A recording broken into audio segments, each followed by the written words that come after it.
올해 상반기 인천국제공항공사에 지원한 K씨는 자신의 그 방에서 인공지능 AI의 면접을 받습니다. 저는 책상 위에 있는 거울을 보면서 넥타이가 좀 잘 흐트러지지 않았는지 잘 살피고 이제 노트북을 켰습니다. 노트북을 켜서 이제 노트북의 오른쪽 상단에 보면 이제 카메라가 있는데 카메라를 보면서 인공지능이 질문하는 그 질문에 대해서 답을 하면서 내가 누구인지 그리고 내가 왜 인천공항공사에 지원하는지에 대해서 이제 차근차근 또 자신 있게 대답을 했어요. 면접 결과 이 인공지능은 이 K씨에게 7등급 중에서 최상위 등급인 S등급을 스페셜한 S등급을 줬습니다. 면접을 본 213명 중에서 S등급 받은 사람은 K씨가 유일했어요. 그러니까 최고 면접을 잘했다는 거죠. 그런데 이 K씨가 이 회사에 합격했을까요? 불합격했을까요? 불합격했습니다. 인공지능 면접에는 최고의 점수를 받았는데 왜 떨어졌을까요? 이제 인공지능 면접한 다음에 이제 사람 면접관이죠. 이제 면접관이 직접 그를 면접했는데 면접관 이런 얘기했습니다. K씨가 인공지능 면접에서는 굉장히 탁월한 그런 그 평가를 받았는데 우리가 볼 때에 이 K씨는 우리 회사와는 맞지 않는다라고 생각해서 떨어뜨렸다는 거죠. 자, 이 최근에 이 많은 기업에서 이 면접을 할 때, 이 신입사원 뽑을 때 면접을 하는데 면접할 때 인공지능 면접을 요새 많이 한다 그래요. 그러면 여기서 우리가 한 가지 이제 의문점이 하나 생겨요. 어떤 의문점이냐? 인간이 면접하는 거하고 인공지능 면접하는 것이 비슷하냐는 거예요. 평가가 성적이 비슷하냐는 거죠. 근데 지금 방금 말씀드린 것처럼 K씨 같은 경우 인공지능이 면접할 때는 1등이었는데 정작 사람 면접관이 면접할 때는 아니라는 거죠. 그래서 떨어뜨렸어요. 인공지능이 A에 대해서 이제 여러 항목에 대해서 평가를 내렸는데 전체 다해서는 이제 토탈로는 S 등급이었지만 이제 항목별로 조금 차이가 났어요. 이제 신뢰는 최고 등급 S, 전략적 사고는 B+, 관계력은 A, 실행력은 최고 등급 S, 그리고 조직에 적합한지를 묻는 것은 S, 그리고 호감도는 A입니다. 상당히 잘한 거예요. 굉장히 잘한 겁니다. 그리고 전체 종합평가에서도 7등급 중에서 최상급인 S등급 받았어요. 제가 이 인공지능이 이 사람에 대해서 최종 전체적으로 다 통틀어서 이제 평을 내린 것을 제가 여러분에게 말씀드릴 테니까 여러분이 들어보시고 여러분이 인천공항공사 면접관이라면 이 K씨를 붙일지 떨어뜨릴지 한번 생각해 보시기 바랍니다. 뭐라고 평가 내리는가 하면 K는 자신감을 바탕으로 맡은 일을 주도적으로 진행한다. 다만 다른 사람보다 우월하다고 여기고 대접받고자 하는 약점이 있다. 붙이겠습니까? 떨어뜨리겠습니까?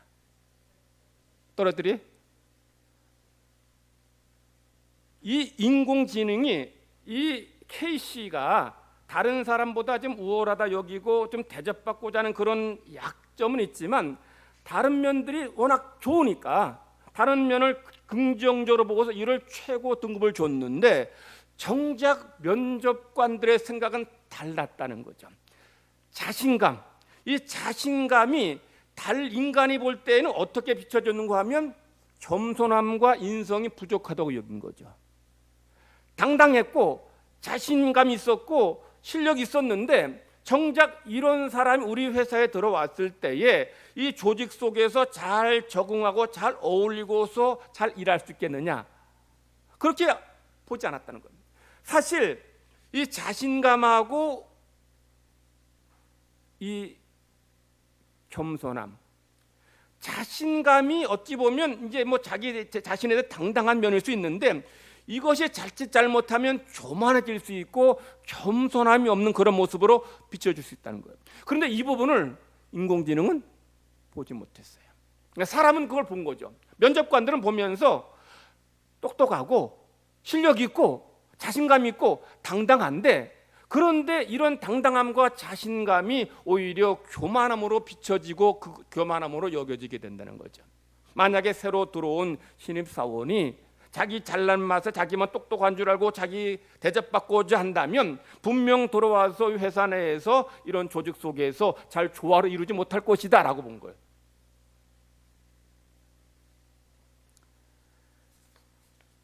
만약에 K씨가 제 생각에는 인천공항공사가 아닌 뭐 외국 기업이라든지 아니면 뭐 벤처라든지 요즘 스타트업이라고 벤처 하는 그런 회사들, 자기 개성을 중요하신 그런 회사에 지원했다면 합격할 가능성이 높았어요.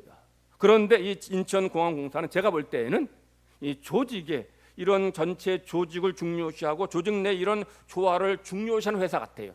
그러니 그 관계자들 입장에서는 이 사람은 우리 회사와 맞지 않는다라고 생각한 거예요. 그래서 앞으로는 우리 면접하는 젊은이들은 뭐 인공지능 면접도 잘해야 되지만 사람 면접, 인간 면접관의 면접을 더 잘해야 될 것 같아요. 사람 결정은 결국 사람이 하기 때문이죠. 회사를 운영하는 것은 이 인공지능 참조하고 도움받지만 실제적으로 사람이 운영하기 때문에 사람에게 어떻게 비춰지고 어떻게 보여지느냐는 것이 더 중요한 거예요. 제가 지금 설교 시작하면서 K씨 얘기를 한 것은 우리 이 회사에서 이 사람을 결정할 때 인공지능의 면접보다 더 중요한 것이 사람의 결정, 사람의 면접이라 말씀드렸어요.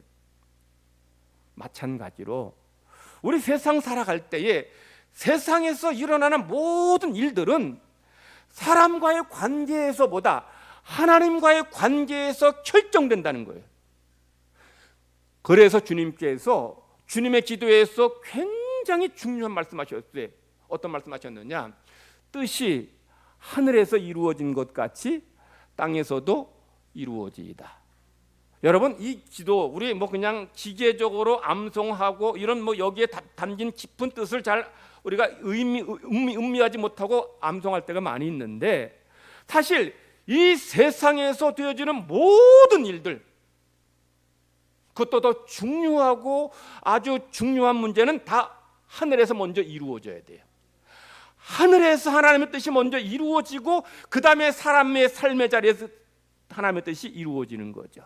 바꾸어 말하면 우리 인간 세상의 모든 일들 하나님의 허락이 없으면 아무 일도 될 수 없다는 거예요. 그래서 지혜왕 솔로몬은 잠언에서 뭐라 말합니까? 사람이 자기의 길을 잘 계획한다 할지라도 그 걸음을 인도하시는 누구예요? 하나님이라는 거예요. 하나님이 우리의 길을 인도하시고 하나님 우리 하는 것을 오케이 하시고 허락해 주셔야 그 일이 성취된다는 거죠. 아무리 내가 지혜롭게 추도 면밀한 계획을 잘 짜고 잘 실행한다 해도 하나님이 노 아니다 하시면 이루어지지 않아요.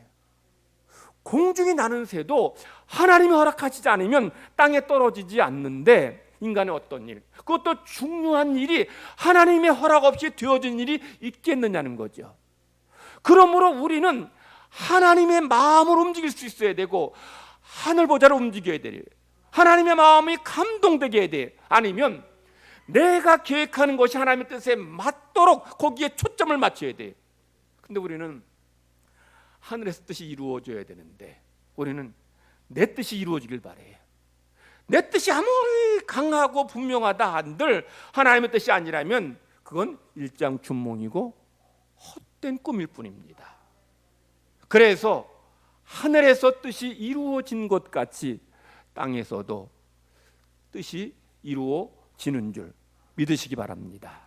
그래서 오늘 본문의 말씀도 이 아합 왕이 남왕국 여호사밧 왕과 서로 연합해 가지고 전쟁하기 위해서 지금 이제 모여서 하는 얘기입니다. 뭐 다 읽어야 되는데 우리 본문 1절부터 다 읽어야 되는데 시간상 우리 그 부분만 읽었어요. 지금 전쟁은 그 어떤 것보다 중요한 일입니다. 왜냐하면 전쟁에서 지면 왕도 죽고 그 가족들 다 포로로 끌려가고 또 백성들 다 노예되고 나라 속국됩니다. 그러니 이 전쟁이라는 것이 얼마나 중요한지 이루 말할 수 없는 거예요. 그래서 이 중요한 전쟁을 결정함에 있어서 과연 승리할 수 있을지, 과연 우리가 승리할 수 있을지를 이제 하나님께 묻는 거예요. 전쟁할 때에 왕이라면, 전쟁을 이제 결정할 왕이라면 우리 군사력과 또 적의 군사력, 우리 무기와 적의 무기, 전략 이걸 다 점검하고 그래서 승산이 있다라고 생각될 때 전쟁하게 될 거예요.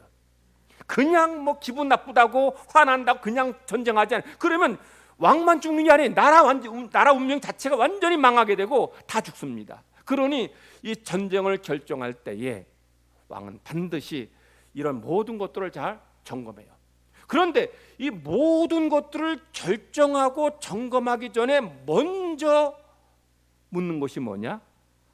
하늘의 뜻입니다. 하나님이 과연 나에게 신이 우리에게 승리를 주실지를 먼저 묻고서 전쟁했어요. 왜냐하면 아무리 군사력이 많고 군사가 많고 뭐 전략 좋아도 전쟁에 패배하는 일들이 얼마든지 있기 때문이에요. 전쟁의 결과가 군사력으로 결정되는, 무기로 결정되는 게 아니에요. 어디서 결정돼요? 하늘에서 결정돼요. 그래서 백전노장의 백전백승의 다윗도 전쟁할 때마다 제일 먼저 한 게 뭡니까? 기도였어요. 하나님, 내가 지금 어느 나라와 암무개와 지금 전쟁하려 하는데 하나님 내게 승리 주시겠습니까? 물었어요. 하나님, 누구와 싸워야 되는데 나와 함께 하시겠습니까? 물었어요. 하나님께서 가라, 내가 너에게 승리 주겠다라고 하면 갔어요. 그래서 하나님께서 그에게 승리 주신 것이죠. 이게 이스라엘 고대 역대 왕들만의 그런 전쟁하는 모습이 아니에요. 고대 지중해 세계에서도 여러 나라들이 있었는데 이 여러 나라의 왕들이 이제 다른 나라와 이제 전쟁하고 싸울 때에 반드시 모든 왕들은 델피 신전에 가서 신탁을 구했어요. 그들이 섬기는 신에게 이제 그리스와 또는 뭐 스파르타와 전쟁해야 되는데 우리에게 승리 줄 것이냐고 신탁을 물었어요. 그리고 신탁받고 전쟁한 거예요. 그러니까 전쟁이란 이 막중한 가장 중요한 이 일이 하늘에서 결정된다고 믿기 때문인 거죠. 그래서 오늘 본문에서도 여호사밧과 아합이 누구의 뜻을 물어요? 하나님의 뜻을 물어요.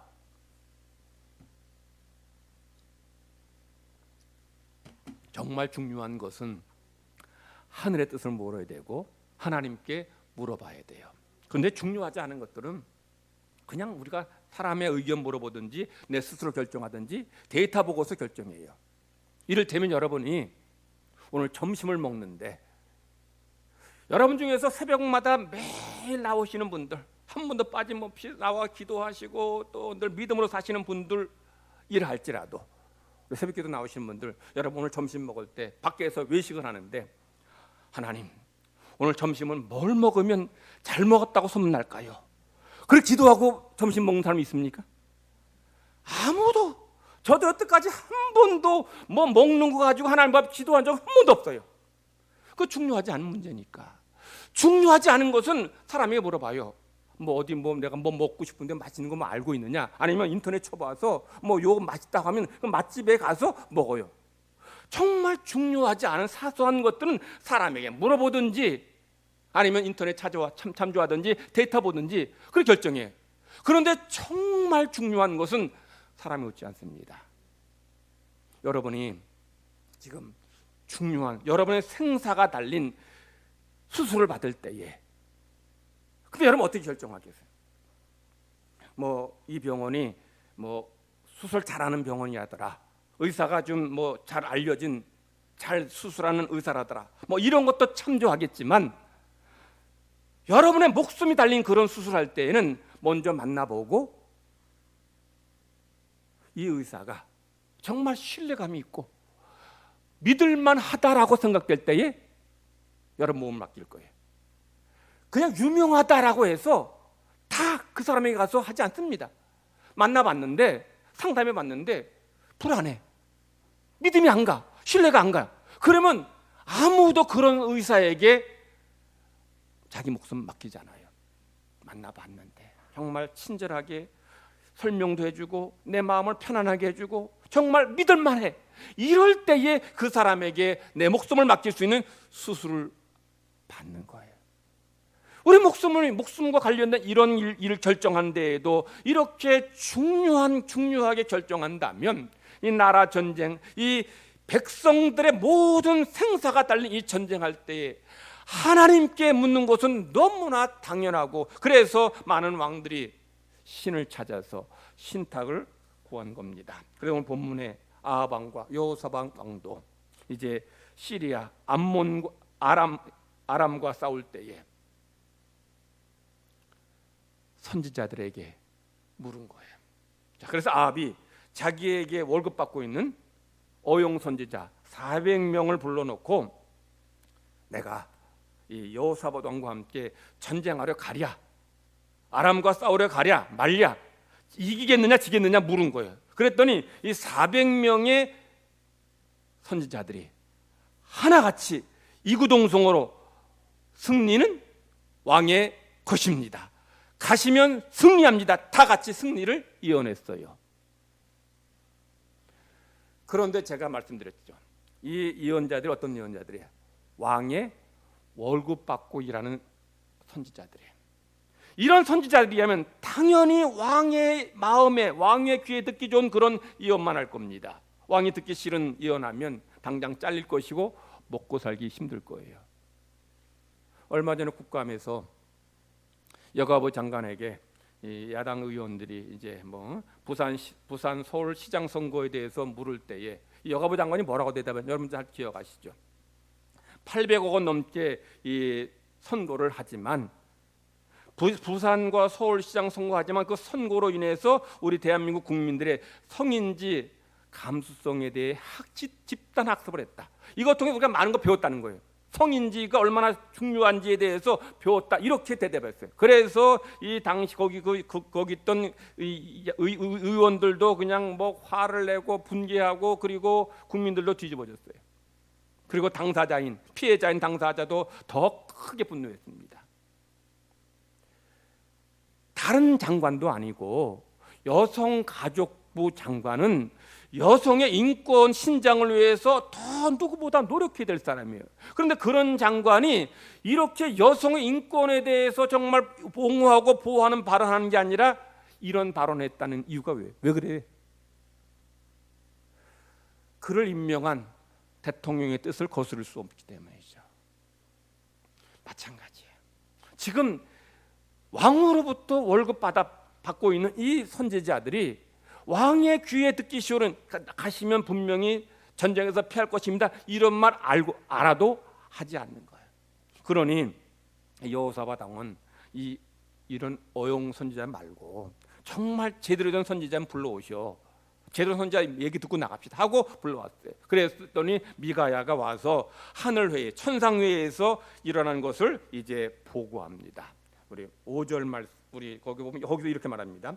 여호와께서 말씀하시기를 누가 이스라엘 왕 아합을 꾀어 그에게 길르앗 라못에 올라가서 죽게 할까 하시니 하나는 이렇게 하겠다 하고 하나는 저렇게 하겠다 하였는데 한 영이 여호와 앞에 서서 말하되 내가 그를 꾀겠나이다 하니 여호와께서 그에게 이르시되 어떻게 하겠느냐 하시니 그가 이르되 내가 나가서 거짓말하는 영이 되어 그의 모든 선지자들의 입에 있겠나이다 하니 여호와께서 이르시되 너는 꾀겠고 또 이루리라, 나가서 그리하라 하셨은즉. 자, 하나님께서 지금 아합을 죽이시려고 천상회의 하셨어요. 누가 저 아합을 꾀어서 아람과의 전쟁에 나가 싸워서 죽게 하겠느냐? 이것은 이미 전쟁하기 전에 하늘에서 뜻이 결정난 거예요. 하나님이 이 전쟁을 이기게 지게 어떻게 지게 하신다. 아합이 전쟁에서 죽게 하신다는 거예요. 그러니 아무리 아합과 여호사밧이 연합해서 전쟁한다 해도 지는 전쟁이에요. 아무리 아합과 남왕국 북왕국의 군사가 더 합친 군사가 시리아 군사보다 더 많다 해도 그 전쟁은 이미 지는 전쟁이에요. 하나님이 그렇게 결정하셨으니 칠 수밖에 없잖아요. 그런데도 하나님의 뜻을 알고서도 이 전쟁 나갔으니 결국 아합이 죽고 맙니다. 전쟁에서 집니다. 그래서 큰 일이 벌어지려면 먼저 하늘에서 뜻이 이루어져야 됩니다. 하나님의 결정이 나야 돼요. 근데 하나님의 결정, 하나님의 뜻이 중요한데 내 뜻을 고집하고 내 뜻을 주장하게 될 때 실패할 수밖에 없고 패망할 수밖에 없는 거예요. 그러니 우리가 해야 될 일은 하늘 보좌로 움직이는 것이고 하나님의 마음을 감동시키는 거예요. 하나님이 내가 하는 일에 대해서 기뻐하시는 것이 더 중요하다는 거예요. 이거 살피지 않고 무조건 내 생각이 내 욕심대로만 되기를 바란다라고 할 때에 반드시 실패하게 되는 거예요. 비록 400명의 예언자들이 전쟁에 나가 승리한다라고 그렇게 예언했다 할지라도 그것은 하나님의 뜻과 정반대입니다. 그러므로 400명이 아니라 4,000명이 전쟁에서 승리한다고 해도 하나님의 뜻이 아니면 포기해야 돼요. 내려놔야 돼요. 아합은 자신이 400명은 승리한다고 했지만 미가야는 왕 죽습니다. 이렇게 하니까 좀 찜찜하고 좀 불안한 거예요. 그래서 왕복을 벗고 일반 평민의 그런 군복을 입고 전쟁에 들어갔어요. 그랬는데 죽고 패배했습니다. 자, 우리 본문 읽지는 않았지만 아합이 죽는 모습을 이렇게 성경은 기록합니다. 한 사람이 무심코 활을 당겨 이스라엘 왕의 갑옷솔기를 쏜지라. 왕이 그의 병거 모는 자에게 이르되 내가 부상하였으니 내 손을 돌려 나를 진중에서 나가게 하라 하였으나 이날의 전쟁이 맹렬하였으므로 이스라엘 왕이 병거에서 겨우 지탱하며 저녁 때까지 아람 사람을 막다가 해가 질 즈음에 죽었더라. 자, 성경은 뭐라 말씀해요? 지금 아람 군사가 무심코 활을 쐈어요. 자, 이 아람 군사가 시리아 병사가 저 사람이 지금 이스라엘의 왕 아합인 줄 알아보고 아합을 죽이려고 아합을 겨냥해서 활 쏜 게 아니에요. 전쟁이니까 그냥 활을 막 쐈어요. 그냥 막 쐈어요. 쐈는데 이게 어디로 날아갔는가 하면 아합에게 날아갔어요. 그것도 아합의 갑옷 솔기를 뚫고 들어가요. 갑옷은 화살을 맞아도 들어가지 않게끔 막는 보호막입니다. 그런데 갑옷 솔기가 뭘 말하는가 하면 이 갑옷이 여기서부터 여기까지 통으로 짜진 게 아니고 흉부를 막는 흉부 갑옷과 복부를 가리는 복부 갑옷이 둘로 구분되어 있어요. 그 사이를 줄로 묶었습니다. 그런데 화살이 어디로 들어갔어요? 그 사이 흉부 갑옷하고 복부 갑옷 사이 거기 요 사이를 뚫고 들어간 거예요. 만약에 화살이 다른 곳에 맞았다면 안 죽었어요. 이 갑옷이 보호해주니까. 그런데 어떻게 그 쏜 게 그 흉부 갑옷 복부 갑옷 그 사이 고기를 뚫고 들어간 거예요. 이거는 올림픽에서 올림픽 세계 양궁에서 우승한 사람도 그렇게 뚫지 못해요. 그리고 이 갑옷의 갑옷 솔기를 뚫고 들어갔다고 해도 빨리 그 전쟁터에서 빠져나와서 이제 치료받으면 안 죽습니다. 그런데 보면 뭐라 그래요? 전쟁이 매우 격렬하여 병거 이 아합이 탄 이 병거를 돌릴 수가 없는 것, 거기서 빠져나올 수 없는 것. 그래서 전쟁터에서 계속 시달리다가 피만 흘려서 죽었습니다. 여러분, 자, 무심코 쏜 화살, 갑옷 솔기를 뚫고 들어간 화살, 그리고 격렬해서 전투장에서 빠져나가지 못한 아합, 이게 우연히 일어난 일이냐는 거죠. 우연히 일어난 일이 아니에요. 하나님께서 아합을 죽이시려고 지금 모든 것을 계획하시고 지금 진행하신 거예요. 그러니 이제 올림픽 양궁 선수가 쏴도 안 되는 거를 무심코 그냥 막 쐈는데 그게 갑옷돌기 뚫고 들어간 거고, 그래서 결국 아합이 피를 많이 흘려서 죽은 거예요. 그래서 아무리 400명의 예언자들이 아니다 승리한다라고 해도 하나님의 뜻이 아니었기에 결국 아합은 전쟁터에서 죽고 맙니다. 그래서 사람의 수가 중요한 게 아니에요. 많은 사람이 지지하는 게 중요한 게 아닙니다. 물론 사람들은 뭐 지지율 굉장히 중요하게 여기는데 사람의 수가 많다고 사람들은 그게 옳은 줄 알아요. 사람의 수가 많으면 안심합니다. 그러나 여러분, 사람의 수가 아니라 뭐예요? 하나님의 뜻이에요. 하늘의 뜻이 어디에 있느냐는 거예요. 그걸 찾아야 되지. 하나님의 뜻을 물어야 되지. 사람이 많이 나를 지지하니까 괜찮겠거니 했다가 그래서 죽은 사람이, 그래서 망한 사람이 한둘이 아니에요. 여러분, 엘리야가 갈멜산에서 바알 선지자 450명, 아세라 선지자 400명, 850대 1 전쟁을 합니다. 영적인 전쟁이죠. 850대 1 전쟁 자체가 될 수 없는 거예요. 그런데 누가 이겼습니까? 엘리야는 하나님 편에 선 그런 예언자이기 때문에 하늘에서 불이 내려와서 그 제단의 재물을 다 태웠어요. 그러나 850명의 바알 선지자, 아세라 선지자는 거짓 신의 선지자니 아무리 몸을 칼로 찢고 뭐 바알이요 아세라요 응답해달라고 한들 응답이 있겠냐는 거죠. 그래서 사람의 수 믿지 말고 하나님의 뜻을 찾아야 돼요. 요즘 이 시대를 민주주의 시대라고 그래요. 민주주의 시대라는 것은 국민의 뜻대로 되어진 세상이라는 거예요. 정말 국민의 뜻대로 됩니까? 물론 겉으로 보기에는 국민의 뜻대로 되는 것 같아요. 얼마 전에 미국 대선 끝났습니다만 대선에서 트럼프가 패하고 바이든이 승리했습니다. 아직 트럼프가 승복 선언하지 않았지만 우리가 뭐 바이든이 승리한 것으로 다 그렇게 알고 있어요. 자, 바이든이 승리한 것은 물론 미국 국민들이 트럼프보다 바이든을 더 지지했기 때문입니다. 그런데 국민들의 선택 이전에 하나님의 뜻이, 하늘의 뜻이 뭐예요? 하나님이 트럼프를 패하신 거예요. 그리고 바이든을 선택하신 거예요. 그래서 바이든이 된 거예요. 미국만이겠습니까? 우리나라도 마찬가지죠. 우리나라 뭐 몇 년 전에 이제 4년 전입니까? 우리 문재인 후보가 대통령 당선자가 되었어요. 더불어민주당이 총선에서 180석 가량 의석수를 확보했습니다. 뭐 정치적 입장에 따라서 문재인 대통령이 대통령 된 것이나 또는 여당이 180석 이상 차지한 것에 대해서 뭐 호불호가 갈릴 것이에요. 근데 중요한 것은 여기에 뭐가 있는 거예요? 하나님의 뜻이 있어요.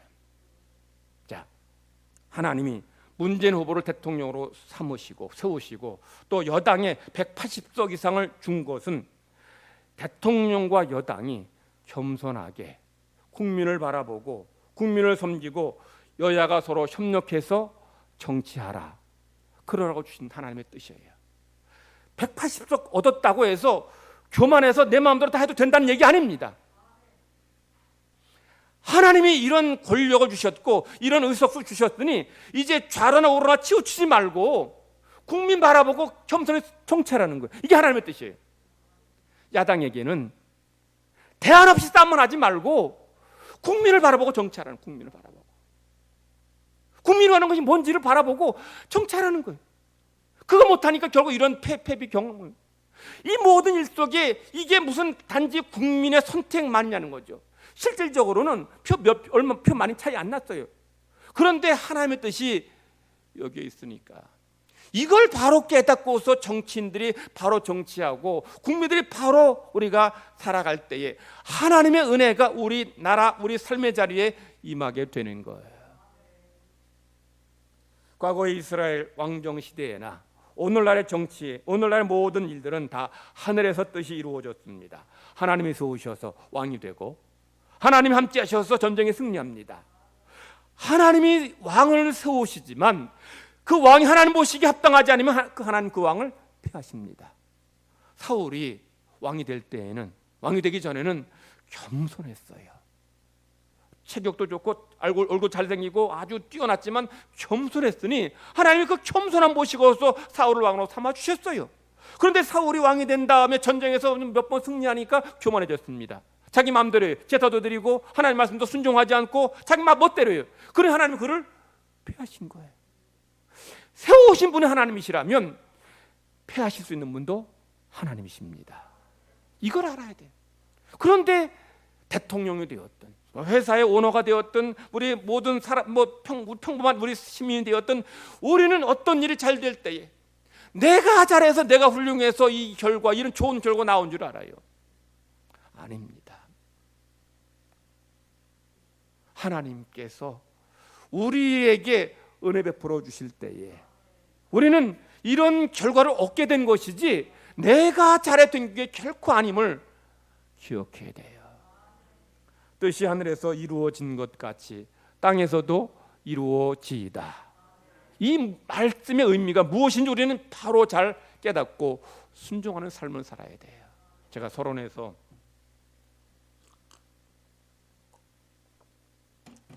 인공지능에서는 최고 가장 좋은 면접 점수를 얻었지만 사람 면접관에 의해서 떨어진 그 케이스 얘기했습니다. 그것처럼 우리의 삶의 모든 것, 모든 결정은 바로 하나님에 의해서 결정됩니다. 그래서 성도들은 날마다 하나님의 뜻이 어디에 있는지를 기도해야 돼요. 왜 기도합니까? 왜 말씀이 있습니까? 하나님의 뜻을 찾는 거예요. 하나님의 뜻이 어디에 있습니까? 이 민족을 향한, 이 나라를 향한 하나님의 뜻이 어디에 있습니까? 찾고 하나님 이 나라 이런 민족 되기를 위해서 우리가 함께 기도하는 거예요. 그럴 때 하나님께서 우리 기도 보시고 이 나라 이 민족 지켜주시고 보호해 주시는 거예요. 문재인 대통령이 기독교 신자는 아니지만 하나님 믿는 천주교 신자입니다. 총리도 기독교 신자인 걸로 알고 있어요. 여당 야당 내에 하나님 믿는 국회의원들이 100명 정도 됩니다. 얼마 전에 여당 내에서 쓴소리하다가 탈당하다시피 쫓겨난 그 금태섭 전 의원도 안수집사예요. 이런 하나님 믿는 정치인들이, 대통령이 하나님을 두려워하고 나를 세우신 분이 누구다? 하나님이다. 하나님의 뜻을 찾고서 겸손히 정치할 때에, 겸손히 나라를 섬길 때 하나님께서 이 나라 이 민족 붙들어 주시고 붙잡아 주실 줄 믿습니다. 먼저는 하늘에서 뜻이 이루어져야 되고 그 다음에 땅에서 뜻이 이루어집니다. 정치만이 아니에요. 영적인 영역인 교회는 더 하나님 뜻이 우리 삶의 자리에 이루어져야 돼요. 또한 우리 삶의 모든 분야에서도 하나님의 뜻이 이루어져야 됩니다. 하나님이 지금 하나님의 뜻을 이루어 가십니다. 우리 겸손히 순종해야 되고 하나님의 뜻을 찾는 가운데 하나님의 은혜가 우리 가정과 우리 교회, 이 나라 민족 가운데 임하기를 간절히 바랍니다.